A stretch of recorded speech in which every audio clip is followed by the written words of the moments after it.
ಕೌಟುಂಬಿಕದಲ್ಲಿ ಒಬ್ಬರು ಯಾರಾದ್ರೆ ಪಾಪ ಮಾಡುವುದಾದ್ರೆ ಇಡೀ ಸಭೆಗೆ ಅದು ಅನ್ವಯಿಸುತ್ತೆ. Because the problem or the divorce coming into the family is because of sin. ಕೌಟುಂಬಿಕದಲ್ಲಿ ವಿಚ್ಛೇದನ ಬರುವುದು ಅದು ಪಾಪದ ನಿಮಿತ್ತವಾಗಿ. Divorce is sin. ವಿಚ್ಛೇದನವು ಪಾಪವು. And also the leading to divorce is also sin. ಅದೇ ರೀತಿಯಾಗಿ ವಿಚ್ಛೇದನಕ್ಕೆ ಒಳಗೋಗುವುದು ಸಹ ಪಾಪವು.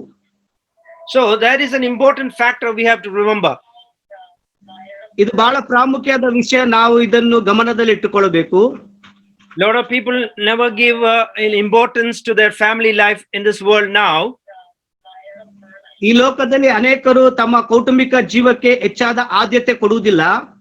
They are not taking it seriously. ಅವರು ಗಂಭೀರವಾಗಿ ತೆಗೆದುಕೊಳ್ಳುವುದಿಲ್ಲ. Dependence of each other is not there anymore.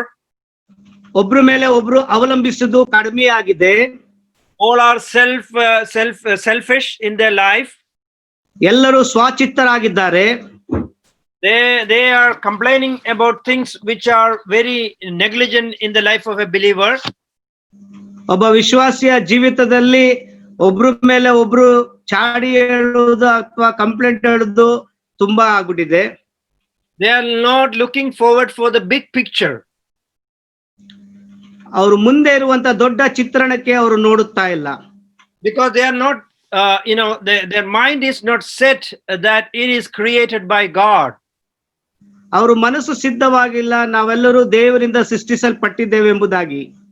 Here we see what is happening among the Judah, the people in Jerusalem now. ಯೂದ ಮತ್ತು ಯೆರೂಸಲೇಮಿನಲ್ಲಿ ಏನಾಗ್ತಿದೆ ಅಂತ ಎಂಬುದಾಗಿ ನಾವು ನೋಡ್ತಾ ಇದ್ದೇವೆ. They are Judah has dealt treacherously and abomination has been committed in Israel and in Jerusalem.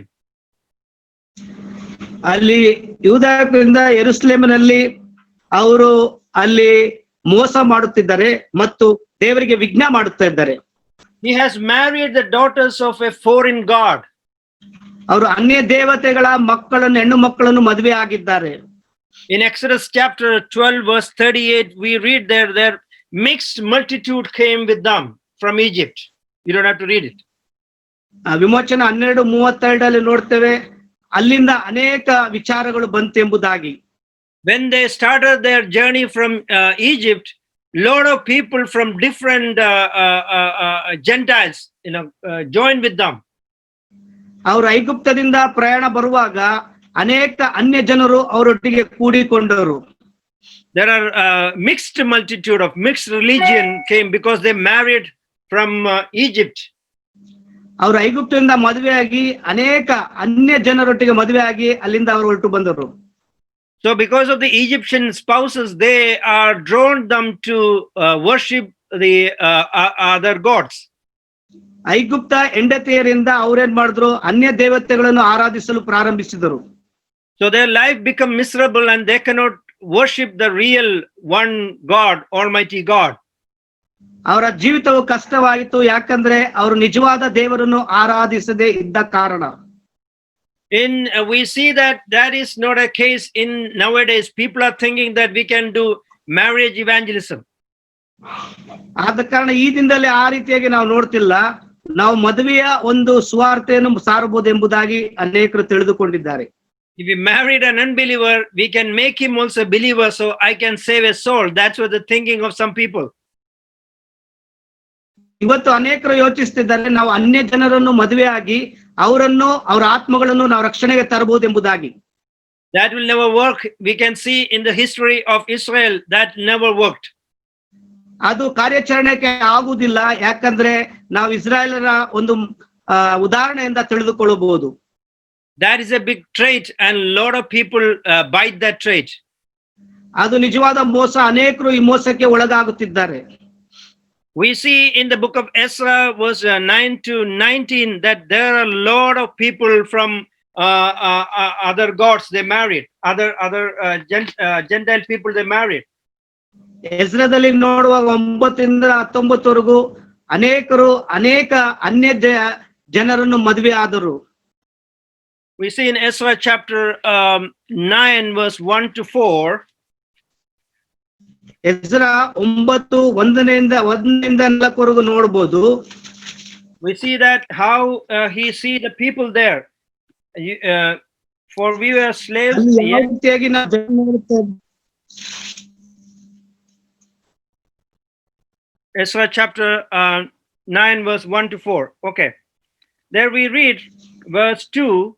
For they have taken some of their daughters as wife for themselves and their sons, so that the holy seed is mixed with people of those lands. Indeed, the hand of the leaders and the rulers has been foremost in their trespass. So when I heard this thing, I tore my garment and my robe and plucked out some of my hair of my head and beard and sat down astonished. ಯಾರ Ezra ತೆಗೆದಿದ್ರೆ ದಯವಿಟ್ಟು ಓದಿ, ಸರಿ ಕಾಣ್ತದೆ. Ezra chapter 9 verse 1 to 3, but you don't have to read from 1 because 2 and 3. You can read 2 and 3. Ezra 8ನೇ ಅಧ್ಯಾಯ. 9. Ezra 9ನೇ ಅಧ್ಯಾಯ 9. ಇದಾದ ನಂತರ ಪ್ರಧಾನ ಪುರುಷರು ನನ್ನ ಬಳಿಗೆ ಬಂದು, ಇಸ್ರಾಯೇಲರಲ್ಲಿ ಸಾಧಾರಣ ಜನರು, ಯಾಜಕರು, ಲೇವಿಯರು, ಕಾನಾನ್ಯರು, ಹಿತ್ತಿಯರು, ಪೆರಿಜ್ಜೀಯರು, ಯೆಬೂಸಿಯರು, ಅಮ್ಮೋನಿಯರು, ಮೋವಾಬ್ಯರು, ಐಗುಪ್ತ್ಯರು, ಅಮೋರಿಯರು ಎಂಬ ಅನ್ಯ ದೇಶಗಳವರ ಬಳಕೆಯನ್ನು ತೊರೆಯದೆ ಅವರ ಅಸಹ್ಯ ಕಾರ್ಯಗಳನ್ನು ಅನುಸರಿಸಿ ತಮಗೂ ತಮ್ಮ ಗಂಡು ಮಕ್ಕಳಿಗೂ ಅವರಿಂದ ಹೆಣ್ಣುಗಳನ್ನು ತೆಗೆದುಕೊಂಡದ್ದರಿಂದ ದೇವಕುಲವು ಅನ್ಯ ದೇಶಗಳೊಡನೆ ಮಿಶ್ರವಾಯಿತು. ಪ್ರಭುಗಳು ಪ್ರಧಾನರು ಈ ದ್ರೋಹಕ್ಕೆ ಮುಂದಾಳುಗಳಾದರು ಎಂದು ತಿಳಿಸಿದರು. ಈ ವರ್ತಮಾನವನ್ನು ಕೇಳಿದೊಡನೆ ನಾನು ಬಟ್ಟೆ ಮೇಲಂಗಿಗಳನ್ನು ಹರಿದುಕೊಂಡು ತಲೆಯ ಮತ್ತು ಗಡ್ಡದ ಕೂದಲುಗಳನ್ನು ಕಿತ್ತುಕೊಂಡು ಸ್ತಬ್ಧನಾಗಿ ಕೂತುಕೊಂಡೆನು. ಇಸ್ರಾಯೇಲ್ ದೇವರ ವಿಧಿಗಳನ್ನು ಗೌರವಿಸಿದವರೆಲ್ಲರೂ ಸೆರೆಯಿಂದ ಬಂದವರ ದ್ರೋಹದ ಸಲುವಾಗಿ ಕಳವಳಗೊಂಡು ನನ್ನನ್ನು ಕೂಡಿಕೊಂಡರು. ನಾನು ಸಂಧ್ಯಾ ನೈವೇದ್ಯ ಸಮರ್ಪಣೆಯ ಹೊತ್ತಿನವರೆಗೂ ಸ್ತಬ್ಧನಾಗಿ ಕೂದುಕೊಂಡಿದ್ದೆನು. So this is what happened in the midst of Israelites in the Judah at that time when Malachi was giving this message. ಮಲಾಕನು ಅಲ್ಲಿ ವಾಕ್ಯವನ್ನು ಸಂದೇಶವನ್ನು ಕೊಡುವಾಗ ಯೂದಾಯದಲ್ಲಿ ಈ ವಿಷಯಗಳು ಸಂಭವಿಸಿತು. So Ezra is just before maybe 40-50 years before Malachi was giving this message to Judah. 40-50 ವರ್ಷ ಪೂರ್ವಿಕವಾಗಿ ಎಜ್ರನು ಮಲಾಕಿಯನಿಗಿಂತ ಮುಂಚೆ ಈ ಸಂದೇಶವನ್ನು ಕೊಡ್ತಾ ಇದ್ದನು. So they took wives from other religion, other Gentiles, and they become mixed people, and they cannot worship the Lord, because that's why Ezra was so angry, and he was sat down astonished to see that. ಎಜ್ರನು ತುಂಬಾ ಆಶ್ಚರ್ಯ ಆಗಿದ್ದನು ಮತ್ತು ಕುಪಿತನಾಗಿದ್ದನು. ಯಾಕಂದ್ರೆ ಇವರು ಅನ್ಯ ಜನರನ್ನು ಮದುವೆಯಾಗಿ ನಿಜವಾದ ದೇವರನ್ನು ಆರಾಧಿಸದೇ ಇರುವ ಕಾರಣ. Or we have this same attitude of Ezra nowadays. ಅದೇ ರೀತಿಯಾಗಿ ಎಜ್ರನ ಹೇಳುವ ರೀತಿಯಲ್ಲಿ ನಮ್ಮ ದರ್ಶನಗಳು ಅದೇ ರೀತಿ ಆಗಿದೆಯಾ? ಉದ್ದೇಶಗಳು heard about the marriages from other marrying other unbelievers, or we have the same astonishment which Ezra had. ಎಜ್ರನು ಯಾವ ರೀತಿಯಾಗಿ ಆಶ್ಚರ್ಯಗೊಂಡನು ಅದೇ ರೀತಿಯಾಗಿ ಈ ದಿನಗಳು ಸಹ ನಾವು ಅವಿಶ್ವಾಸಿಗಳನ್ನು ಅನ್ಯ ದೇವತೆಗಳನ್ನು ಆರಾಧಿಸಲು ಮದುವೆ ಆಗ್ತಿದ್ದೇವಾ? Are we giving that seriousness to this matter? ಈ ವಿಷಯಕ್ಕೆ ನಾವು ಗಾಂಭೀರ್ಯತೆಯನ್ನು ತಂದುಕೊಳ್ಳುತ್ತಿದ್ದೇವಾ? And in Nehemiah also talked the same thing in chapter 13 verse 23 to 31. I don't want to read that whole thing, but I'll see one word. Half of the children in those days, verse 23 and 24, in those days I also saw Jews who had married women of Ashdod, Ammon and Moab, and half of the children spoke the language of Ashdod and could not speak the language of Judah, but spoke according to the language of one or the other people. Nehemiah, brother. Yeah, Nine. Nehemiah chapter 13, verse 23 and 24.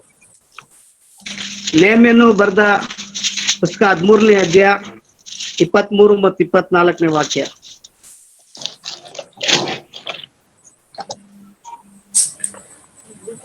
ಅದೇ ಕಾಲದಲ್ಲಿ ನಾನು ಅಷ್ಟೋತ್, ammonia, ಮೋಯಾಬ್ ಸ್ತ್ರೀಯರನ್ನು ಮದುವೆ ಮಾಡಿಕೊಂಡ ಯಹೂದ್ಯರನ್ನು ಕುರಿತು ವಿಚಾರ ಮಾಡಿ ಅವರ ಮಕ್ಕಳಲ್ಲಿ ಅರ್ಧ ಮಂದಿ ಯಹೂದ ಭಾಷೆಯಲ್ಲಿ ಮಾತನಾಡಲರಿಯದೆ ಅಶ್ಶೂರದ ಮುಂತಾದ ಜನರ ಭಾಷೆಯನ್ನು ಆಡುತ್ತಾರೆಂದು ತಿಳಿಯಲು ಕೋಪಗೊಂಡು ಅವರನ್ನು ಶಪಿಸಿ ಅವರಲ್ಲಿ ಕೆಲವರನ್ನು ಒಡೆದು ಅವರ ಕೂದಲುಗಳನ್ನು ಕಿತ್ತು ಅಂತ ಸ್ತ್ರೀಯರ ದೆಸೆಯಿಂದ ಇಸ್ರಾಯೇಲ್ ರಾಜನಾದ ಸೊಲೊಮೋನನು ದೋಷಿಯಾದನಲ್ಲವೇ? ಅನೇಕ ಜನಾಂಗಗಳಲ್ಲಿ ಅವನಿಗೆ ಸಮನಾದ ಅರಸನು ಇರಲಿಲ್ಲ. So this is what happened in the midst of Israel. Israel ಮಧ್ಯೆ ಈ ರೀತಿಯಾಗಿ ಸಂಭವಿಸಿತು. They married from the Gentiles, the other people, and married from outside Israel, and they came to change their lifestyle. Israel ಹೊರಗಿದ್ದವರನ್ನು ಮತ್ತು ಅನ್ಯ ದೇವತೆಯನ್ನು ಆರಾಧಿಸರನ್ನು ಮದುವೆಯಾಗಿ ತಮ್ಮ ಜೀವನದ ಶೈಲಿಯನ್ನು ಬದಲಾಯಿಸಿಕೊಂಡ್ರು. Now they changed their language itself, and they ಈಗ ತಮ್ಮ ಭಾಷೆಯನ್ನು ಸಹ ಅವರು ಬೇರೆ ಮಾಡಿಕೊಂಡರು. They never studied the Hebrew, so they could read the Torah, the book, the Bible. ಅವರು ಹೀಬ್ರು ಭಾಷೆಯನ್ನು ಅಂದ್ರೆ ಸತ್ಯವೇದವನ್ನು ಅಥವಾ ತೋರವನ್ನು ಓದಕ್ಕಾಗ್ಲಿಲ್ಲ, ಯಾಕಂದ್ರೆ ಅವರು ಹೀಬ್ರು ಭಾಷೆಯನ್ನು ಮರ್ತಿದ್ದರು. Because of that, they changed the whole system of religion with these people, with the children. ಆದ ಕಾರಣ ಅವರ ಮಕ್ಕಳಲ್ಲಿ ಬರುವಾಗ ಅವರ ಧಾರ್ಮಿಕ ಜೀವಿತದಲ್ಲಿ ಎಲ್ಲವೂ ಬದಲಾಯಿತು. Really, beloved, this is a dangerous thing if they are marrying from unbelievers. ಇದೇ ರೀತಿಯಾಗಿ ಈ ದಿನದ ವಿಶ್ವಾಸಿಗಳು ಅನ್ಯ ಜನರಿಂದ ಮದುವೆ ಆಗುತ್ತಿರುವಾಗ ತಮ್ಮ ಜೀವನದ ಶೈಲಿ ಸಹ ಬದಲಾವಣೆ ಆಗ್ತಾ ಇದೆ. They cannot understand the word of God. They cannot praise God. They cannot worship God. They cannot know anything about God because the whole system is changed. The language is also changed. ಅವರು ದೇವರ ವಾಕ್ಯವನ್ನು ಸರಿಯಾಗಿ ಅರ್ಥೈಸ್ಕೊಳ್ತಾ ಇಲ್ಲ, ದೇವರನ್ನು ಸ್ತುತಿಸ್ತಾ ಇಲ್ಲ, ದೇವರನ್ನು ಸರಿಯಾದ ರೀತಿಯಲ್ಲಿ ಆರಾಧಿಸ್ತಾ ಇಲ್ಲ. When we come to New Testament also, we have seen the same thing. ನಾವು ಹೊಸ ಒಡಂಬಡಿಕೆಗೆ ಬಂದಾಗಲೂ ಅದೇ ರೀತಿಯಾಗಿ ನಾವು ಕಾಣುತ್ತಾ ಇದ್ದೇವೆ. We see the same thing in 2 Corinthians chapter 6, verse 14 to 18. We read that. 2 ಕೊರಿಂಥ್ಯ 6ನೇ ಅಧ್ಯಾಯ 14ನೇ ವಾಕ್ಯಕ್ಕೆ ಬರುವಾಗಲೂ ಅಲ್ಲೂ ಸಹ ನಾವು ಈ ರೀತಿಯಾಗಿ ನೋಡ್ತೇವೆ. We'll read 14 and 15. 14 ಮತ್ತು 15ನೇ ವಾಕ್ಯವನ್ನು ಓದುವರಾಗಿರೋಣ. ನೀವು ಕ್ರಿಸ್ತ ನಂಬಿಕೆ ಇಲ್ಲದವರೊಂದಿಗೆ ಸೇರಿ ಇಜ್ಜೋಡವಾಗಬೇಡಿರಿ. ಧರ್ಮಕ್ಕೂ ಅಧರ್ಮಕ್ಕೂ ಜೊತೆಯೇನು? ಬೆಳಕಿಗೂ ಕತ್ತಲೆಗೂ ಐಕ್ಯವೇನು? ಕ್ರಿಸ್ತನಿಗೂ ಸೈತಾನನಿಗೂ ಒಡನಾಟವೇನು? ನಂಬುವನಿಗೂ ನಂಬದವರಿಗೂ ಪಾಲುಗಾರಿಕೆ ಏನು? Yes, brother. Yeah. Do not be unequally yoked together with unbelievers. ನಾವು ಕ್ರಿಸ್ತ ನಂಬಿಕೆ ಇಲ್ಲದವರ ಜೊತೆಗೆ ಇಜ್ಜೋಡವಾಗೋದು ಬೇಡ ಎಂಬುದಾಗಿ ಹೇಳ್ತಾ ಇದ್ದಾರೆ.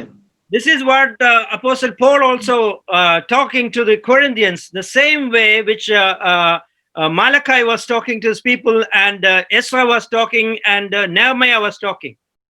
ಯಾವ ರೀತಿ ಎಜ್ರನು, ನೆಹೆಮ್ಯನು, ಮಲಾಕಿಯನು ಮಾತಾಡ್ತಿದ್ರು, ಅದೇ ರೀತಿಯಾಗಿ ಪೌಲನು ಸಹ ಮಾತಾಡುತ್ತಿದ್ದಾನೆ. Do not be unequally yoked together with unbelievers. ಕ್ರಿಸ್ತ ನಂಬಿಕೆ ಇಲ್ಲವರ ಜೊತೆ ಇಜ್ಜೋಡ ಮಾಡಿಕೊಳ್ಳಬೇಡ್ರಿ. This is a very dangerous thing we have to take in your mind, in our heart. All the youngsters who are going to get married, be prepared to take this word in your heart. ಇದು ತುಂಬಾ ಅಪಾಯಕಾರಿಯಾದ ವಿಷಯ. ಅದೇ ರೀತಿಯಾಗಿ ಮನಸ್ಸಿಗೂ ಹೃದಯಕ್ಕೂ ಯೌವನಸ್ಥರು ಮದುವೆ ವಿಷಯದಲ್ಲಿ ತೆಗೆದುಕೊಳ್ಳಬೇಕಾಗಿದೆ. So the oneness in spirit is important in the life of a believer. ಒಬ್ಬ ವಿಶ್ವಾಸಿಯಲ್ಲಿ ಆತ್ಮದಲ್ಲಿ ಏಕತ ಅಥವಾ ಆತ್ಮದಲ್ಲಿ ಒಮ್ಮತ ಇರಬೇಕು. This is very a sad situation in the life of the people. I have seen that in several families. ಅದೇ ರೀತಿಗೆ ಅನೇಕ ಕುಟುಂಬದಲ್ಲಿ ನಾನು ಈ ರೀತಿಯಾಗಿ ನೋಡಿದ್ದೇನೆ. They went with this pain in their heart for years and years and years. After some time, they may come to the Lord.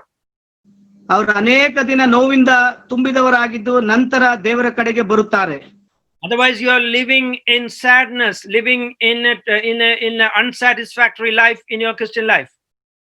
ಆದ ಕಾರಣ ಕ್ರೈಸ್ತ ಜೀವಿತದಲ್ಲಿ ನಾವು ದುಃಖಗ್ರಸ್ತರಾಗಿರ್ತೇವೆ ಮತ್ತು ನಮಗೆ ಯಾವುದೇ ರೀತಿಯಾಗಿ ಸುಖ ಸಂತೋಷ ಇರುವುದಿಲ್ಲ. Apostle is giving some examples. What fellowship has righteousness with lawlessness? ನಾವು ಈ ನೀತಿವಂತರ ಕುರಿತು ನಾವು ನೋಡಬೇಕಾಗುತ್ತೆ. And with lawlessness. ನಾವು ಕೆಳಗಿರುವುದು ವಿಷಯವಾಗಿ. And what communion has light with darkness? ಯಾವ ರೀತಿ ಕತ್ತಲಿಗೂ ಬೆಳಕಿಗೂ ಹೊಂದಾಣಿಕೆ ಇರುತ್ತದೆ. And here God is talking to them that there is no way you can match it together. ದೇವರು ಹೇಳ್ತಾರೆ ಇದು ಎರಡಕ್ಕೂ ಹೋಲಿಕೆ ಯಾವ ಕಾರಣಕ್ಕೂ ಆಗುವುದಿಲ್ಲ ಎಂಬುದಾಗಿ. And unfortunately, some people gone to that path and they are suffering in their Christian life. ಕೆಲವರು ಈ ಮಾರ್ಗದಲ್ಲಿ ಹೋಗಿ ತಮ್ಮ ಕ್ರೈಸ್ತಿಯ ಜೀವಿತದಲ್ಲಿ ಅವರು ದುಃಖ ಪಡುತ್ತಾ ಇದ್ದಾರೆ. And the joy of salvation is never in their life. ಆ ರಕ್ಷಣೆಯ ಸಂತೋಷ ಅವರ ಜೀವಿತದಲ್ಲಿ ಇಲ್ಲ. So they cannot enjoy their Christian life. ಅವರು ಕ್ರೈಸ್ತತ್ವದ ಜೀವಿತವನ್ನು ಸಂತೋಷದಿಂದ ಜೀವಿಸಲು ಸಾಧ್ಯವಾಗುತ್ತಿಲ್ಲ. Because their language is different, their lifestyle is different, their thinking is different. They are pagan, worshipping the pagan the gods. So we are worshipping the Almighty God. ಅವರು ಅನ್ಯ ದೇವತೆಯನ್ನು ಆರಾಧಿಸ್ತಿದ್ದಾರೆ, ನಾವಾದರೂ ನಿಜವಾದ ದೇವರನ್ನು ಆರಾಧಿಸ್ತೇವೆ. ಆದ ಕಾರಣ ಅವರು ಅನ್ಯ ದೇವತೆಯನ್ನು ಆರಾಧಿಸುವ ಕಾರಣ ಅವರ ಜೀವನ ಶೈಲಿಯಲ್ಲಿ ಮತ್ತು ಅವರ ಭಾಷೆಯಲ್ಲಿ ಎಲ್ಲ ಬದಲಾವಣೆ ಆಗಿದೆ. And we see in verse 16, and what agreement has the temple of God with idols? ಆದ ಕಾರಣ ವಿಗ್ರಹ ಆರಾಧಕೂ ನಮಗೂ ಏನು ಸಂಬಂಧ ಎಂಬುದಾಗಿ ಪೌಲನು ಹೇಳ್ತಾನೆ. So because you are the temple of the living God, you should remember that. ನೀವು ದೇವರು ವಾಸಿಸುವಂತಹ ದೇವರ ಆಲಯವಾಗಿದ್ದೀವಿ ಎಂಬುದಾಗಿ ತಿಳಿದುಕೊಳ್ಳಬೇಕು. As you are a temple of God, how can another God can come into your life? ನೀವು ದೇವರ ಆಲಯವಾಗಿರುವ ಕಾರಣ ಇನ್ನೊಂದು ದೇವರು ಯಾವ ರೀತಿಯಾಗಿ ನಿಮ್ಮ ಜೀವಿತದಲ್ಲಿ ಬರಲು ಸಾಧ್ಯ? How can the idols come into your life? ಯಾವ ರೀತಿ ವಿಗ್ರಹಗಳು ನಿಮ್ಮ ಜೀವಿತದಲ್ಲಿ ಬರಲು ಸಾಧ್ಯ? So really, youngsters and brothers who are going to get married or thinking of marriage, think about this. God is asking, do not be unequally yoked together with unbelievers. ಮುಂದೆ ವಿವಾಹವಾಗುತ್ತಿರುವಂತ ಯವನಸ್ಥರೇ ಆಗಲಿ, ಅವರು ಯಾವುದೇ ಕಾರಣಕ್ಕೂ ಕ್ರಿಸ್ತ ನಂಬಿಕೆ ಇಲ್ಲದವರ ಜೊತೆ ಇಜ್ಜೋಡ ಮಾಡಿಕೊಳ್ಳಬೇಡ್ರಿ. That is, there's a difference between your spiritual life, their physical life, their social life, and everywhere you can see the difference between believer and unbeliever.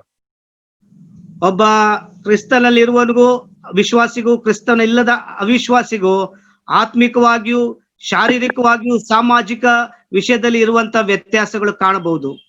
So I encourage all my young brothers and sisters who is hearing, you should be very careful in this matter in your Christian life.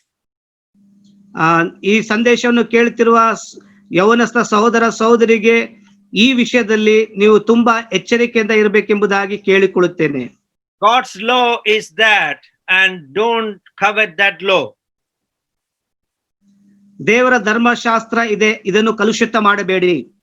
So be careful in doing that in your life, in your Christian life, because this is only one life God have given, and the life you should use it properly for the benefit of your Christian life. ದೇವರು ನಮಗೆ ಒಂದೇ ಒಂದು ಜೀವಿತವನ್ನು ಕೊಟ್ಟಿದ್ದಾನೆ, ಅದನ್ನು ಸರಿಯಾಗಿ ಉಪಯೋಗಿಸಿಕೊಂಡು ನಮ್ಮ ಕ್ರೈಸ್ತಿಯ ಜೀವಿತವನ್ನು ಸರಿಯಾಗಿ ನಾವು ನಡೆಯಬೇಕೆಂಬುದಾಗಿ ಹೇಳುತ್ತಿದ್ದಾರೆ. And verse 12 to 13 we see the hypocrisy in between in their life. Verse 12 to 13. Which chapter? Korinthe same. Malachi chapter 2 verse 12 to 13. ಮಲಾಕ್ಯ 13 ಮತ್ತು 14ನೇ ವಾಕ್ಯ ದಯವಿಟ್ಟು ಯಾರು ತೆಗೆದು. ಮಲಾಕ್ಯ 2ನೇ ಅಧ್ಯಾಯ 13 ಮತ್ತು 14 ವಾಕ್ಯ.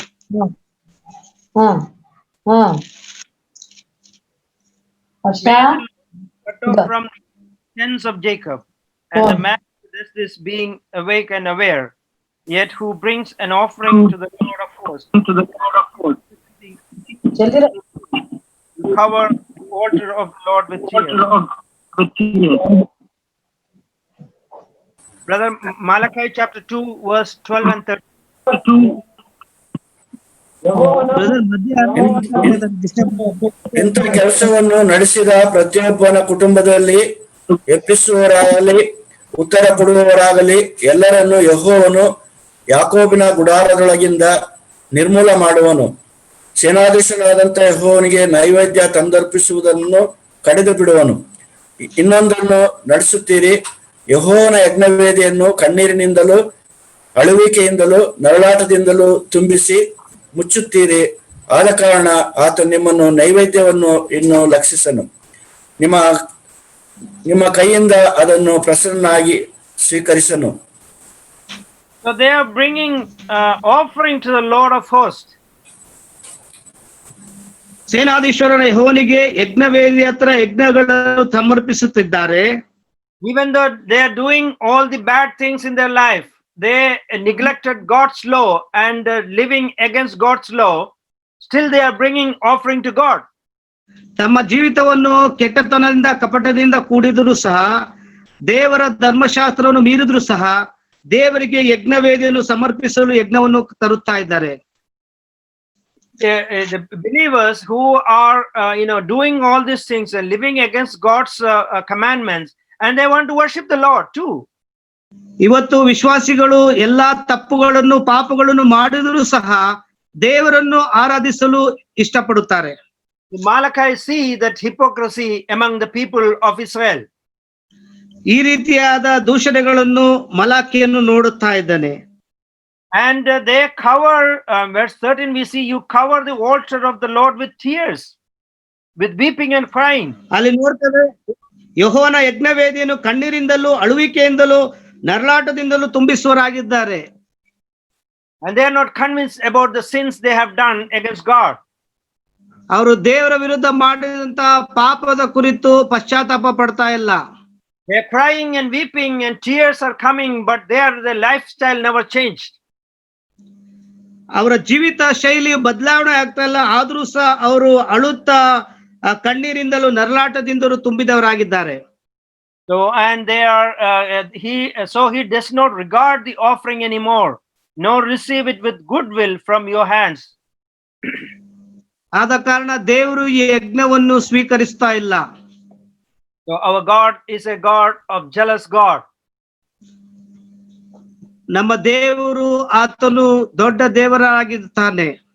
He doesn't love that, like that offering. He doesn't care about that, and he's not going to answer the prayers of that people.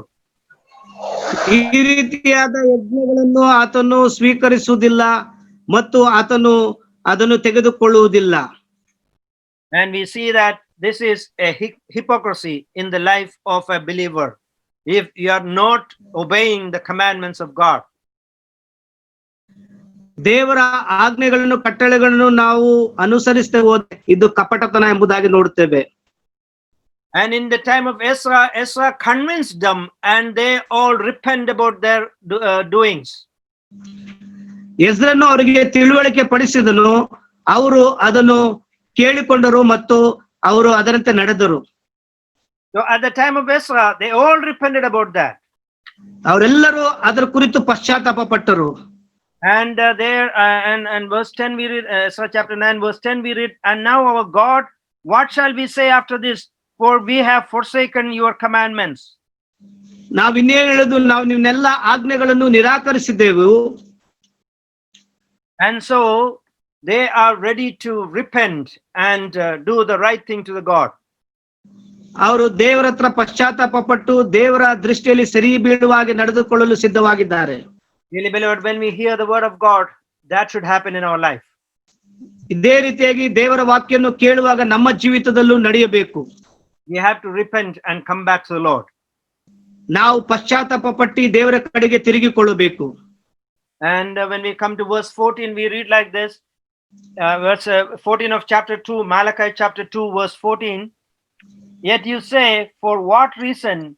Because the Lord has been witness between you and the wife of your youth, with whom you have dealt treacherously, yet she is your companion and your wife by covenant. 14ನೇ ವಾಕ್ಯಲ್ಲಿ ಓದುತ್ತೇವೆ, ಇದೇಕೆ ಅನ್ನುತ್ತೀರಾ? ನಿನಗೂ ನಿನ್ನ ಯೌವನದ ಹೆಂಡತಿಗೂ ಆದ ಒಡಂಬಡಿಕೆಗೆ ಯೆಹೋವನೇ ಸಾಕ್ಷಿಯಾಗಿದ್ದಾನಲ್ಲ. ನಿನ್ನ ಸಹಚಾರಣಿಯು ನಿನ್ನ ಒಡಂಬಡಿಕೆಯ ಪತ್ನಿಯೂ ಆದ ಈಕೆಗೆ ದ್ರೋಹ ಮಾಡಿದ್ದಿ. So what was happening there? They divorced their Jewish wife and they're getting the ungodly heathen wife. ಅವರು ಯಹೂದ್ಯ ಹೆಂಡತಿಯನ್ನು ವಿಚ್ಛೇದನ ಮಾಡಿ ಅನ್ಯ ಜನರನ್ನು ಮದುವೆಯಾಗುತ್ತಿದ್ದಾರೆ. That is what was happening in the midst of these people. ಈ ರೀತಿಯಾಗಿ ಇವರ ಮಧ್ಯದಲ್ಲಿ ನಡೀತಾ ಇತ್ತು. So God is talking to them, between you and your wife of your youth, with whom you have dealt with treacherously, and yet she is your companion and your wife by covenant. ಅವಳು ನಿನ್ನ ಜೊತೆಗಾರಿ ಆಗಿದ್ರು ಸಹ ನೀನು ನಿನ್ನ ಯೌವನದ ಹೆಂಡತಿಯನ್ನು ಒಡಂಬಡಿಕೆಯನ್ನು ಮುರಿದು ದ್ರೋಹ ಮಾಡಿದ್ದಿ. Then in the beginning we read, because the Lord has been witness. ಯಾಕಂದ್ರೆ ದೇವರು ಇದಕ್ಕೆ ಸಾಕ್ಷಿಯಾಗಿದ್ದಾರೆ. The first marriage is done by God and God is witness there. ಮೊದಲನೇ ವಿವಾಹವು ದೇವರಿಂದ ಆಯ್ತು, ದೇವರೇ ಅದಕ್ಕೆ ಸಾಕ್ಷಿಯಾಗಿದ್ದರು. Here in our marriage also we have witnesses, right? ಇಲ್ಲಿ ನಮ್ಮ ಮದುವೆಗಳು ವಿವಾಹಗಳು ಸಹ ಸಾಕ್ಷಿಗಳು ಇದ್ದಾರೆ. They all come and sign on behalf of each churches, right? ಸಭೆಯ ಪರವಾಗಿ ಬಂದು ಅಲ್ಲಿ ಸಹಿ ಮೂಲಕ ಸಾಕ್ಷಿಯನ್ನು ರುಜುಪಡಿಸುತ್ತಾರೆ. But at that the very same time we know that the God from heaven is looking down to the wedding and he is blessing that wedding and he is witnessing on that wedding. ನಾವು ಅದೇ ರೀತಿಯಾದ ಅದೇ ಸಮಯದಲ್ಲಿ ಪರಲೋಕದಲ್ಲಿರುವ ದೇವರು ಅಲ್ಲಿಂದ ನಮ್ಮನ್ನು ದೃಷ್ಟಿಸಿ ಆತನು ಈ ಮದುವೆಗೆ ಆತನು ಸಾಕ್ಷಿ ಮತ್ತು ಆಶೀರ್ವದಿಸುವನಾಗಿರ್ತಾನೆ.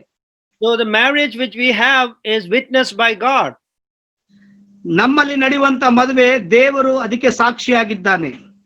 So we should understand that the whole marriages in this world, which is the Christian marriages blessed by God, is witnessed by God itself. ನಾವು ಕ್ರೈಸ್ತಿಯ ಜೀವಿತದಲ್ಲಿ ನಡೆಯುವ ಪ್ರತಿಯೊಂದು ಮದುವೆಯಲ್ಲೂ ದೇವರು ಸಾಕ್ಷಿಯಾಗಿರ್ತಾನೆ ಮತ್ತು ಆತನು ಆಶೀರ್ವದಿಸುವನಾಗಿರ್ತಾನೆ. So then you should be very careful about dealing with that marriage where God is a witness.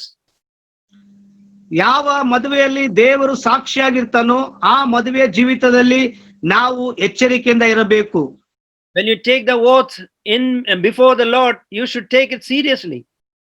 ನಾವು ದೇವರ ಮುಂದೆ ವಾಗ್ದಾನ ಮತ್ತು ಪ್ರಮಾಣ ಮಾಡುವಾಗ ನಾವು ಗಂಭೀರದಿಂದ ಮಾಡಬೇಕು.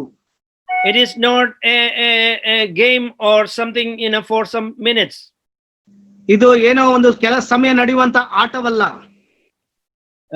Lot of places in America also it's happening. It's taking us a joke. ಅಮೆರಿಕದಲ್ಲಿ ಅನೇಕರು ಈ ರೀತಿಯಾಗಿ ಒಂದು ಹಾಸ್ಯ ರೀತಿಯಲ್ಲಿ ತೆಗೆದುಕೊಂಡಿದ್ದಾರೆ. And it is spreading all over the West countries and now coming to India also. ಅದು ಅದೇ ರೀತಿಯಾಗಿ ಪಾಶ್ಚಾತ್ಯ ರಾಷ್ಟ್ರಗಳಿಗೂ ಮತ್ತು ಭಾರತ ದೇಶಕ್ಕೂ ಅದು ಪ್ರವೇಶಿಸ್ತಾ ಇದೆ. Their living together system is coming to our country India also. Bharat ದೇಶಕ್ಕೂ ಜೊತೆಯಾಗಿ ಕೂಡಿ ವಾಸಿಸುವ ಒಂದು ಪದ್ಧತಿ ಬರ್ತಾ ಇದೆ. Because it was not witnessed by God, so you cannot get the blessing from that wedding. ಈ ಮದುವೆಗೆ ದೇವರು ಸಾಕ್ಷೀಕರಿಸಿಲ್ಲ ಮತ್ತು ದೇವರಿಂದ ಆಶೀರ್ವಾದಿಸುವುದಿಲ್ಲ. Because of that, lot of people are divorcing in their married life. ಆದ ಕಾರಣ ಅನೇಕರು ತಮ್ಮ ವೈವಾಹಿಕ ಜೀವಿತದಲ್ಲಿ ವಿಚ್ಛೇದನವನ್ನು ತೆಗೆದುಕೊಳ್ಳುತ್ತಾ ಇದ್ದಾರೆ. And we see and your wife by covenant. ಇಲ್ಲಿ ನಾವು ನಮ್ಮ ಹೆಂಡತಿಯನ್ನು ಒಪ್ಪಂದದ ಮೂಲಕ ತೆಗೆದುಕೊಳ್ಳುತ್ತಾ ಇದ್ದೇವೆ. There is a covenant between this marriage, you and your wife and God. ಎರಡು ಮದುವೆ ಹೆಂಡತಿ ಮತ್ತು ದೇವರೊಟ್ಟಿಗೆ ನಾವು ಒಪ್ಪಂದ ಮಾಡಿಕೊಳ್ಳುತ್ತಾ ಇದ್ದೇವೆ, ಒಡಂಬಡಿಕೆ ಮಾಡಿಕೊಳ್ಳುತ್ತಾ ಇದ್ದೇವೆ. They must remember that they made a covenant in front of God. ಅವರು ದೇವರ ಮುಂದೆ ಒಂದು ಒಡಂಬಡಿಕೆ ಮಾಡಿಕೊಳ್ಳುತ್ತಾ ಇದ್ದಾರೆ.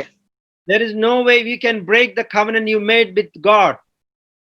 ದೇವರೊಟ್ಟಿಗೆ ಮಾಡಿರುವಂತ ಒಪ್ಪಂದ ಮತ್ತು ಒಡಂಬಡಿಕೆಯನ್ನು ನಾವು ಮುರಿಯಲು ಸಾಧ್ಯವಾಗುವುದಿಲ್ಲ.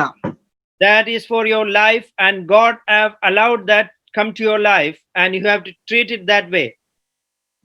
ನಾವು ದೇವರು ನಮ್ಮ ಜೀವಿತದಲ್ಲಿ ಇದು ಬರಮಾಡಿದ್ದಾನೆ, ಅದನ್ನು ನಾವು ಸ್ವೀಕರಿಸಬೇಕು. And we see that, in verse 15, but did he not make them one, having a remnant of the Spirit? And why one? He seeks godly offerings. Therefore take heed to your spirit, and let none deal treacherously with the wife of his youth.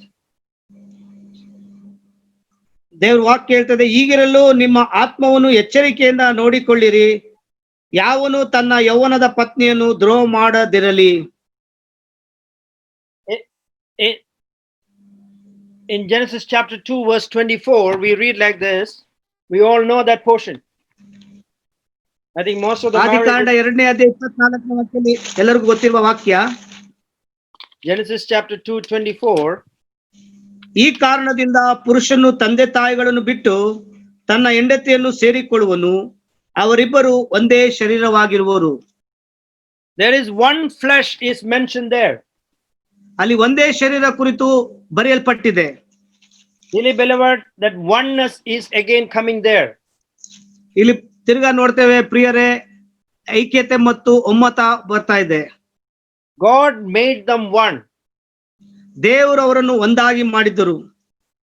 So the attachment between husband and wife is a real one.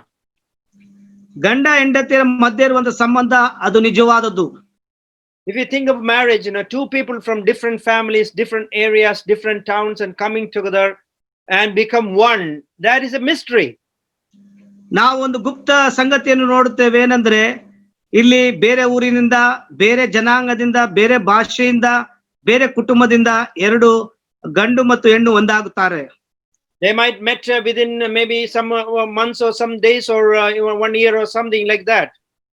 ಕೆಲವು ವರ್ಷ ಅಥವಾ ತಿಂಗಳು ಅಥವಾ ದಿನಗಳ ಹಿಂದೆ ಅವರು ನೋಡಿರ್ಬೋದು. About 20, 25, 30 years of relationship with the parents and their families, that is all changed. 25-30 ವರ್ಷದಿಂದ ತಂದೆ ತಾಯಿಯ ಜೊತೆ ಇದ್ದಂತ ಒಂದು ಬಾಂಧವ್ಯ ಅದು ಬೇಗ ಬದಲಾವಣೆ ಆಗ್ತದೆ. And they join together and they become one. That is a mystery. That is a profound thing in the marriage. ಇದೇ ಒಂದು ಗುಪ್ತವಾದ ಸಂಗತಿ. ಏನಂದ್ರೆ ಅವರಿಬ್ಬರು ಒಂದೇ ಶರೀರವಾಗುತ್ತಾರೆ. That's a new math equation is coming. 1 plus 1 is 1. ಇಲ್ಲಿ ಒಂದು ಹೊಸ ಮ್ಯಾಥಮೆಟಿಕ್ಸ್ ಬರ್ತದೆ. ಏನಂದ್ರೆ 1 ಮತ್ತು 1 ಒಂದಾಗೆ ಇರುತ್ತದೆ. 1 plus 1 is 2 always, but in this case 1 plus 1 is become 1. ಗಣಿತದ ಪ್ರಕಾರ 1 ಕೂಡಿದರೆ 1ಗೆ 2 ಆಗ್ತದೆ. ಆದ್ರೆ ಇಲ್ಲಿ 1 ಕೂಡಿದ್ರೆ ಒಂದಾಗೆ ಇರುತ್ತದೆ. So it's made by God and it's God's institution, and we have to be very careful in handling that.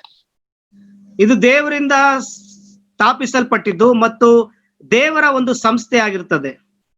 So dearly beloved, we have to be very careful in dealing with our marriages. ಆದ ಕಾರಣ ಪ್ರಿಯರೇ, ನಮ್ಮ ವೈವಾಹಿಕ ಜೀವಿತದಲ್ಲಿ ನಾವು ಎಚ್ಚರದಿಂದ ಕೂಡಿರಬೇಕು. And the next portion, he says that he seeks godly offering. Therefore take heed to your spirit, and let none deal treacherously with the wife of his youth. ಆದ ಕಾರಣ ನಿಮ್ಮ ಆತ್ಮವನ್ನು ಎಚ್ಚರದಿಂದ ನೋಡಿಕೊಳ್ಳ್ರಿ, ಯಾವನು ತನ್ನ ಹೆಂಡತಿಯನ್ನು ಪತ್ನಿಗೆ ದ್ರೋಹ ಮಾಡಬಾರದು. ದ್ರೋಹ ಮಾಡದೆ ನಾವು ದೇವರಿಗೆ ಯಜ್ಞವನ್ನು ಪರಿಶುದ್ಧತೆಯಿಂದ ಸಮರ್ಪಿಸಬೇಕು. God is looking forward godly offerings, children from the families of Christian family.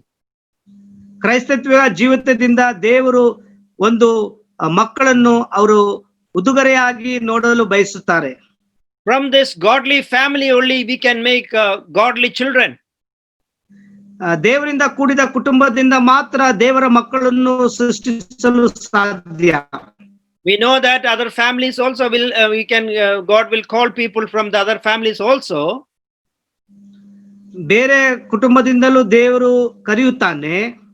But commonly speaking, this is what God's expectation. The family of God have produced children. God told them to fill this world. ಆದ್ರೆ ದೇವರು ಹೇಳಿದ್ದಾನೆ ಈ ಲೋಕವನ್ನು ನೀವು ಜನಸಂತತಿಯಿಂದ ತುಂಬಿಸ್ರಿ ಎಂಬುದಾಗಿ. So we'll have godly offerings from this marriage, godly children from this marriage. ಈ ಮದುವೆಯಿಂದ ನಾವು ದೇವರಿಂದ ಕೊಟ್ಟಂತ ಮಕ್ಕಳನ್ನು ನಾವು ತುಂಬಿಸುವರಾಗಿರ್ತೇವೆ. So dearly beloved, we have to be taking this marriage very seriously in our Christian life. ನಮ್ಮ ಕ್ರೈಸ್ತತ್ವ ಜೀವಿತದಲ್ಲಿ ಈ ಮದುವೆ ಕಾರ್ಯವು ತುಂಬಾ ಗಾಂಭೀರ್ಯತೆಯಿಂದ ತೆಗೆದುಕೊಳ್ಳಬೇಕು. Because you are one flesh, and from that oneness you are making the children, they're bringing the children, and the children will also have the oneness in spirit with the God. ನಾವಾದ ಕಾರಣ ಒಂದೇ ಶರೀರ ಆಗಿರುವ ಕಾರಣ ನಾವು ಒಮ್ಮತದಿಂದ ಆ ಮಕ್ಕಳನ್ನು ಕೊಡುವಾಗ ಆ ಮಕ್ಕಳು ಸಹ ಆತ್ಮೀಯ ರೀತಿಯಲ್ಲಿ ಒಮ್ಮತದಿಂದ ಬೆಳೆಯಬೇಕು. So God is expecting a family which is worshiping the God. ದೇವರು ತನ್ನನ್ನು ಆರಾಧಿಸುವ ಒಂದು ಕುಟುಂಬವನ್ನು ಎದುರು ನೋಡುತ್ತಾ ಇದ್ದಾನೆ. God's desire is every people is to worship God. ಎಲ್ಲರೂ ದೇವರನ್ನು ಆರಾಧಿಸಬೇಕು. And the same thing God is expecting from the family also. ಅದೇ ರೀತಿಯಾಗಿ ಕ್ರೈಸ್ತ ಕುಟುಂಬದಿಂದ ದೇವರು ಎದುರು ನೋಡುತ್ತಾ ಇದ್ದಾನೆ. So here he said that, he seeks godly offspring, therefore take heed to your spirit, and let none deal with treacherously, or means unfaithfully, with the wife of his youth. ಆದ ಕಾರಣ ಇಲ್ಲಿ ದೇವರು ಈಗರಲ್ಲಿ ನಿಮ್ಮ ಆತ್ಮವನ್ನು ಎಚ್ಚರದಿಂದ ನೋಡಿಕೊಳ್ಳಿರಿ, ಯಾವನು ತನ್ನ ಯೌವನದ ಪತ್ನಿಯನ್ನು ದ್ರೋಹ ಮಾಡದಿರಲಿ. May God help you, God bless you with this blessed family life in your Christian life. ದೇವರು ನಿಮ್ಮನ್ನು ಆಶೀರ್ವದಿಸಿ ಈ ಕೌಟುಂಬಿಕ ಜೀವಿತದಿಂದ. And when we come to verse 16, we see that very important truth and law of God. 16ನೇ ವಾಕ್ಯಕ್ಕೆ ಬರುವಾಗ ಇಲ್ಲಿ ಅನೇಕ ಸತ್ಯಗಳನ್ನು ಮತ್ತು ಅನೇಕ ದೇವರ ಧರ್ಮಶಾಸ್ತ್ರ ಕುರಿತು ನಾವು ನೋಡುವರಾಗಿರ್ತೇವೆ. God is talking to them because it is divinely appointed union by God. ದೈವಿಕವಾದ ಕೂಡಿದಂತ ಒಂದು ಐಕ್ಯತೆ ಎಂಬುದಾಗಿ ನೋಡುತ್ತೇವೆ. It is a physical union. ಶಾರೀರಿಕ ಐಕ್ಯತೆ ಅಲ್ಲ. And it is a permanent union. ಇದು ಶಾರೀರಿಕವಾಗಿ ಕೂಡಿದಂಥದ್ದು ಮತ್ತು ಶಾಶ್ವತವಾದ ಕೂಡಿದಂತ ಒಂದು ಐಕ್ಯತೆ. And it is between one man and one woman. ಆದ್ರೆ ಇದು ಒಬ್ಬ ಗಂಡಸು ಮತ್ತು ಒಂದು ಹೆಂಗಸಿನ ಮೂಲಕವಾಗಿ. So dearly beloved, we should be very careful about that. ಈ ವಿಷಯವಾಗಿ ನಾವು ತುಂಬಾ ಎಚ್ಚರದಿಂದ ಇರಬೇಕು. And when we read verse 16, for the Lord God of Israel says, he hates divorce, for it covers one's garment with violence, says the Lord of hosts. Therefore take heed to your spirit, and that you do not deal treacherously. ಆದ ಕಾರಣ 16ನೇ ವಾಕ್ಯದಲ್ಲಿ ಈ ರೀತಿಯಾಗಿ ಬರೆಯಲ್ಪಟ್ಟಿದೆ, ಇಸ್ರಾಯೇಲಿನ ದೇವರಾದ ಯೆಹೋವನು ಇಂತೆನ್ನುತ್ತಾನೆ, ನಾನು ಪತ್ನಿ ತ್ಯಾಗವನ್ನು ಹೆಂಡತಿಗೆ ಅನ್ಯಾಯ ಮಾಡುವವನು ಹಾಗೆ ಮಾಡುತ್ತೇನೆ. ಇದು ಸೇನಾಧೀಶ್ವರ ಯೆಹೋವನ ನುಡಿ. ಆದ ಕಾರಣ ನಿಮ್ಮ ಆತ್ಮವನ್ನು ಎಚ್ಚರದಿಂದ ನೋಡಿಕೊಳ್ಳಿರಿ, ದ್ರೋಹ ಮಾಡಬೇಡಿರಿ. So there is not much explanation needed for this. God hates divorce. ಈ ವಾಕ್ಯ ಹೆಚ್ಚಾಗಿ ವಿವರಣೆ ಬೇಡ. ದೇವರು ವಿಚ್ಛೇದನವನ್ನು ಆತನು ಹಾಗೆ ಮಾಡುತ್ತಾನೆ. There is not much explanation needed for that. ಇದು ಕುರಿತು ಹೆಚ್ಚಾಗಿ ವಿವರಣೆ ಬೇಡವೇ ಬೇಡ. In Matthew chapter 19, our Lord Jesus Christ also answered the same question in the same way. ಮತ್ತಾಯನ ಬರೆದ ಸುವಾರ್ತೆ 19ನೇ ಅಧ್ಯಾಯದಲ್ಲೂ ಕರ್ತನಾದ ಯೇಸು ಸ್ವಾಮಿ ಇದಕ್ಕೆ ಇದೇ ರೀತಿಯಾಗಿ ಪ್ರತಿ ಉತ್ತರ ಕೊಟ್ಟನು. In verse 19, chapter 19, verse 3. 19ನೇ ಅಧ್ಯಾಯ 3ನೇ ವಾಕ್ಯದಲ್ಲಿ The Pharisees okay, brother. ಆಗ ಫರಿಸಾಯರು ಆತನ ಹತ್ತಿರಕ್ಕೆ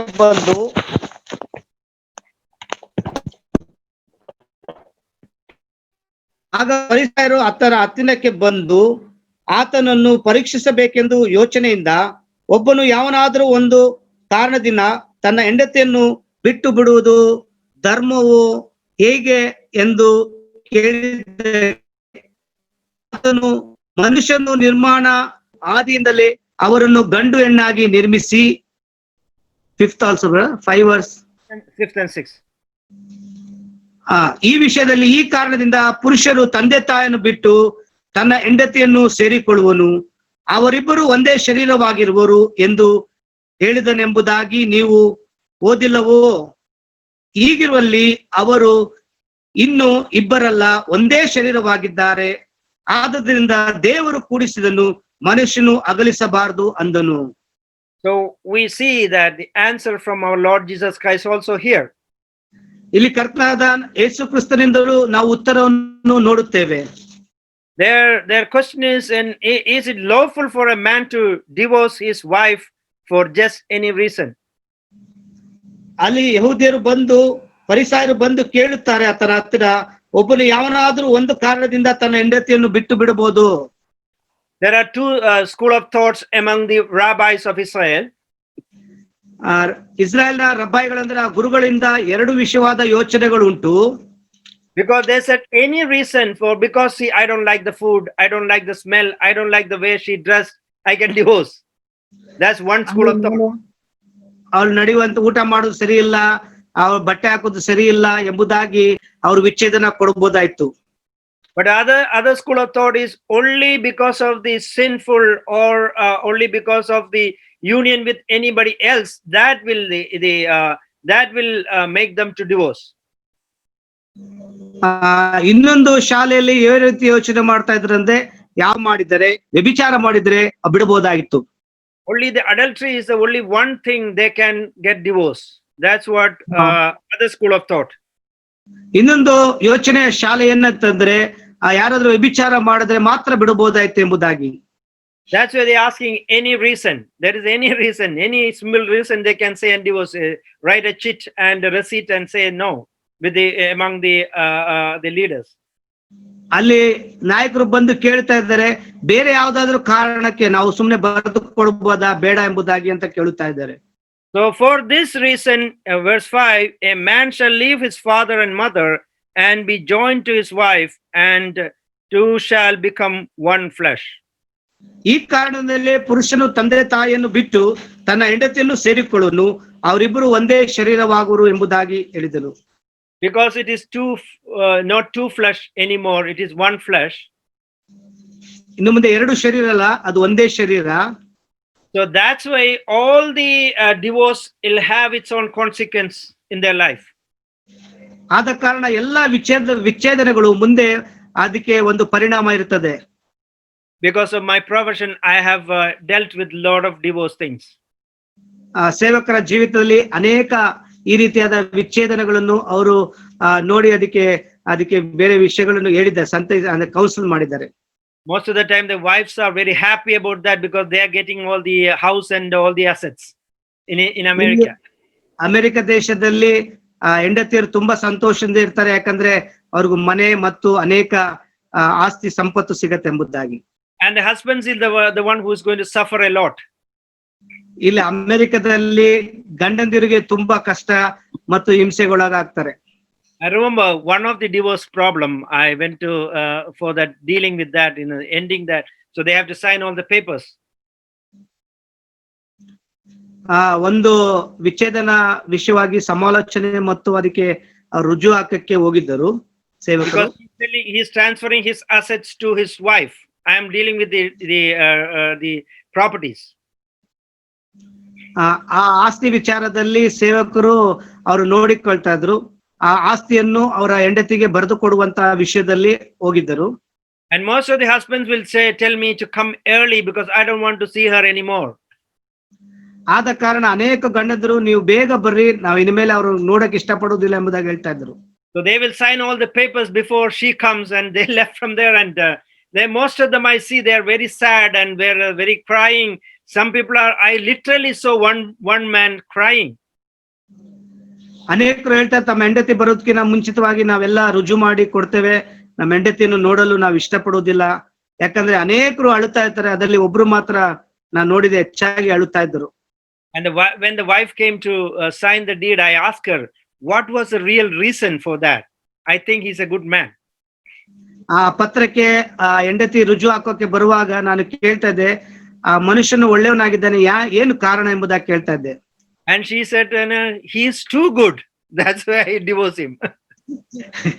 ಆ ಹೆಂಡತಿ ಹೇಳ್ತಾರೋ ತುಂಬಾ ಒಳ್ಳೆಯವರು, ಅದಕ್ಕೆ ನಾನು ಅವರಿಗೆ ವಿಚ್ಛೇದನ ಕೊಟ್ಟೆ ಎಂಬುದಾಗಿ. That type of people are living in this country. ಆ ರೀತಿಯಾದ ಜನರು ಈ ಅಮೆರಿಕ ದೇಶದಲ್ಲಿ ಜೀವಿಸ್ತಾ ಇದ್ದಾರೆ. Really, beloved, people are not giving seriousness to the family life. ಕ್ರಿಸ್ತನಲ್ಲಿ ಪ್ರಿಯರೇ, ಅನೇಕರು ತಮ್ಮ ಕೌಟುಂಬಿಕ ಜೀವಿತಕ್ಕೆ ಹೆಚ್ಚಾದ ಗಾಂಭೀರ್ಯತೆ ಕೊಡುತ್ತಾ ಇಲ್ಲ. And God is answering again, Moses have, because of the hardness of your heart, permitted you to divorce your wives, but from the beginning it was not so.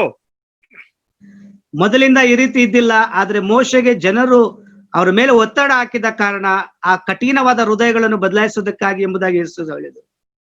So that's because not in the beginning it was not so. When the sin came in, it all changed. Lot of adjustments came in because of sin. ಆದಿಯಲ್ಲಿ ಆ ರೀತಿ ಇದ್ದಿಲ್ಲ, ಆದ್ರೆ ಪಾಪವು ಲೋಕಕ್ಕೆ ಬಂದ ನಿಮಿತ್ತವಾಗಿ ಅನೇಕ ಬದಲಾವಣೆಗಳನ್ನು ಕಾಣಬೇಕಾಗಿತ್ತು. Our Lord's vision is not that a family which is serving the Lord together in their life. That was the vision of God.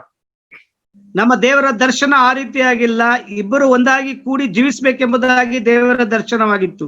But when the sin came to this world, all this changed. Man made all these laws for himself. ಆದ್ರೆ ಪಾಪ ಲೋಕಕ್ಕೆ ಬಂದ ಕಾರಣ ಅನೇಕ ವಿಷಯಗಳು ಬದಲಾವಣೆ ಆಯಿತು. ಮನುಷ್ಯ ಅನೇಕ ಕಾನೂನುಗಳನ್ನು ಸೃಷ್ಟಿ ಮಾಡಿದನು. So we said, except for sexual immorality and marries another commits adultery, and whoever marries her who is divorced commits adultery. ಆದ ಕಾರಣ ಇಲ್ಲಿ ನಾವು ನೋಡ್ತೇವೆ, ಯಾರಾದ್ರೂ ಗಂಡನನ್ನು. So even with that the sexual immorality also, God is telling it was not that way in the beginning. ಆದ್ರೆ ಈಗ ವ್ಯಭಿಚಾರ ಮಾಡುದು ಸಹ ದೇವರು ಹೇಳ್ತಾರೆ ಮುಂದೆ ಮೊದಲು ಆ ರೀತಿ ಇದ್ದಿಲ್ಲ ಎಂಬುದಾಗಿ. So there is a chance again, if you can give a chance, you have to give. ಒಂದು ಅವಕಾಶ ಇದೆ, ಆದ್ರೂ ಸಹ ನೀವು ಕೊಡಬಹುದು. This is not a blank check to divorce. ಇದು ಯಾವುದೇ ರೀತಿಯಾಗಿ ಬ್ಲಾಂಕ್ ಆಗಿರೋ ಚೆಕ್ ಅಲ್ಲ, ನಾವು ಒಂದು ವಿಚ್ಛೇದನ ಕೊಡುವುದಕ್ಕಾಗಿ. Because in Malachi chapter 2 we read that for God hate divorce. ನಾವು ಮಲಾಖಿ 2ನೇ ಅಧ್ಯಾಯ 16ನೇ ವಾಕ್ಯದಲ್ಲಿ ನೋಡ್ತೇವೆ, ದೇವರು ವಿಚ್ಛೇದನ ಮತ್ತು ಪತ್ನಿ ತ್ಯಾಗವನ್ನು ಆತನು ಅಗೆತನ ಮಾಡುತ್ತಾನೆ. Because we see that for it covers one's garment with violence. Repeat, brother. We see in chapter 2 verse 16 in the middle, we see it, for it covers one's garment with violence.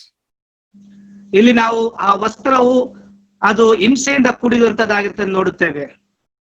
We see that in the book of Ruth, how the Ruth and Boaz cover. Ruth want Boaz to cover with that wings or the garment. ನಾವು ರೂತಳ ಪತ್ರಿಕೆಯಲ್ಲಿ ನೋಡ್ತೇವೆ ಯಾವ ರೀತಿಯಾಗಿ ರೂತಳು ಬೋaz ವಿಷಯದಲ್ಲಿ ರೂತನು ಆ ವಸ್ತ್ರವನ್ನು ಮುಚ್ಚಲು ನೋಡ್ತಾನೆ ಎಂಬುದಾಗಿ. That is in chapter 3 verse 9 we read that how that system is there when you take somebody as his wife, or giving somebody an oath, or we are going to take somebody and they are going to put their mantle on them or the cloth on them. ನಾವು ಹಳೆ ಒಡಂಬಡಿಕೆಯಲ್ಲಿ ನೋಡ್ತೇವೆ ಯಾವ ರೀತಿಯಾಗಿ ಮದುವೆ ಆಗಬೇಕಂದ್ರೆ ಆ ವಸ್ತ್ರವನ್ನು ಮುಚ್ಚಬೇಕೆಂಬುದಾಗಿ. So when they want to have the relationship, they want to have that friendship or something like that, they will do that. They will cover with their clothes. ಯಾವ್ದಾದ್ರೂ ಒಂದು ಸ್ನೇಹಕ್ಕಾಗಿ ಮತ್ತು ಬೇರೆ ವಿಷಯಕ್ಕಾಗಿ ಆ ಬಟ್ಟೆಯಿಂದ ಮುಚ್ಚಿ ಒಂದು ಒಡಂಬಡಿಕೆ ಮಾಡ್ತಾರೆ ಎಂಬುದಾಗಿ ನೋಡ್ತೇವೆ. So she wants Boaz to cover with their wings or mantle, or the with Ruth. Boaz have to cover. That's what she's asking him. ರೂತಳು ಬೋವಜಿಗೆ ಕೇಳ್ತಾರೆ ಆ ಬಟ್ಟೆಯಿಂದ ಮುಚ್ಚಬೇಕೆಂಬುದಾಗಿ. And in 1 Kings chapter 19 verse 19 we see that Elijah is throwing his mantle to Elisha to become as a disciple. 1:9-19 ನೋಡ್ತೇವೆ, ಎಲಿಯನು ತನ್ನ ವಸ್ತ್ರವನ್ನು ಎಲಿಷನ ಮೇಲೆ ತನ್ನ ಅಭಿಷೇಕಕ್ಕಾಗಿ ಮತ್ತು ಶಿಷ್ಯತ್ವಕ್ಕಾಗಿ ಹಾಕ್ತಾನೆಂಬುದಾಗಿ. And in Ezekiel chapter 16 verse 8 also we read, I spread my wings over you and covered your nakedness. ಎಜೆಕಿಯೇಲ್ ಪ್ರವಾದಿ ಗ್ರಂಥ 16:8 ಸಹ ನೋಡ್ತೇವೆ ಯಾವ ರೀತಿಯಾಗಿ ತನ್ನ ವಸ್ತ್ರನ ಹಾಕಿ ತನ್ನ ನಗ್ನತನವನ್ನು ಮುಚ್ಚಿದನೆಂಬುದಾಗಿ. So this is by covering the cloth, the mantle or the wings. God said, I'm covering you with my wings, or same word in the root word as mantle, or that's the same word used there.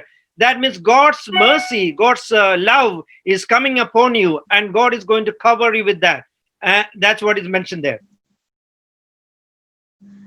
ಇಲ್ಲಿ ಯಾವ ರೀತಿಯಾಗಿ ಬಟ್ಟೆ ಹಾಕಿ ಆ ವಸ್ತ್ರನ ಹಾಕಿ ಮುಚ್ಚುವ ರೀತಿಯಲ್ಲಿ ಅದೇ ರೀತಿಯಾಗಿ ದೇವರ ಆ ಒಂದು ಕೃಪೆ, ಒಂದು ಕರುಣೆ ನಮ್ಮನ್ನು ಮುಚ್ಚುತ್ತೆ ಎಂಬುದಾಗಿ ನೋಡುತ್ತೇವೆ.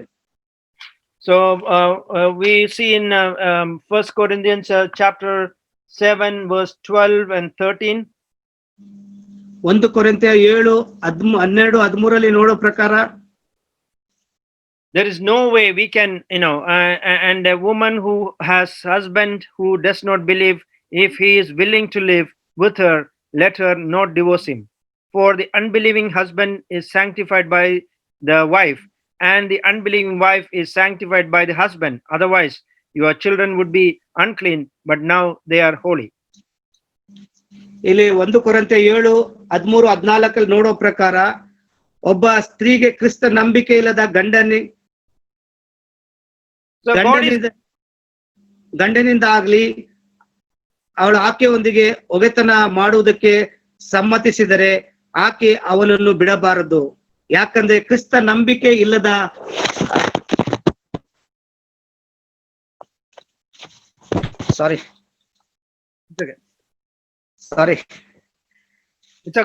ಕ್ರಿಸ್ತ ನಂಬಿಕೆ ಇಲ್ಲದ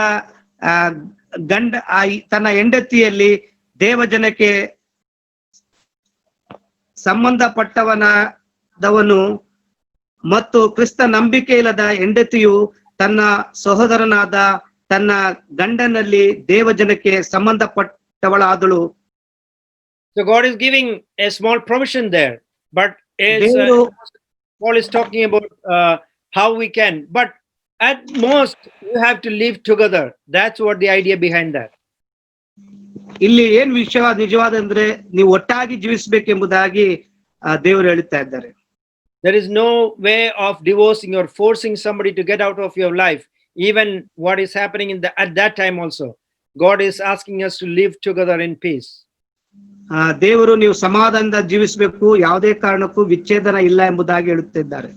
So let me close here. Dearly beloved, it is appointed by God, divinely appointed. ದೇವರಿಂದ ದೈವಿಕವಾಗಿ ನೇಮಿಸಲ್ಪಟ್ಟಿದೆ ನಾವು ಒಟ್ಟಾಗಿರಬೇಕೆಂಬುದಾಗಿ. So when we handle our married life, we should be very careful about that, and it is a permanent union. ನಮ್ಮ ವೈವಾಹಿಕ ಜೀವಿತವನ್ನು ನಾವು ಒಗೆತನ ಮಾಡುವಾಗ ನಾವು ಪರಿಶುದ್ಧತೆಯಿಂದ ಒಮ್ಮತದಿಂದ ಮಾಡಬೇಕು. Even several times God gave them ordinance to them, the Israelites, but they never obeyed that. ದೇವರು ಅನೇಕ ಆಜ್ಞೆಗಳನ್ನು, ಕಟ್ಟಳೆಗಳು ಇಸ್ರಾಯೇಲ್ ಕೊಟ್ಟರು, ಅವರು ಅದನ್ನು ನಿರಾಕರಿಸಿದರು. And because of that, the curse of God is with them. ಆದ ಕಾರಣ ಇದರ ನಿಮಿತ್ತವಾಗಿ ಅವರಿಗೆ ಶಾಪ ಬಂದಿತು. So that's why they are not blessed by God, and Malachi is talking to them to come back. ಆದ ಕಾರಣ ದೇವರಿಂದ ಆಶೀರ್ವಾದವನ್ನು ಹೊಂದಲಿಲ್ಲ. ಮಲಾಕಿಯನು ದೇವರ ಕಡೆಗೆ ತಿರುಗಿಕೊಳ್ಳಿರಿ ಎಂಬುದಾಗಿ ಹೇಳುತ್ತಿದ್ದಾನೆ. He is guiding them to repent, and God will never take your offerings anymore. ಮಲಾಕಿಯನು ಹೇಳ್ತಾ ಇದ್ದಾನೆ, ಅವರಿಗೆ ಮಾರ್ಗದರ್ಶನ ತೋರಿಸ್ತಾ ಇದ್ದಾನೆ, ದೇವರು ನಿಮ್ಮ ಯಜ್ಞವನ್ನು ಸ್ವೀಕರಿಸುವುದಿಲ್ಲ ಎಂಬುದಾಗಿ.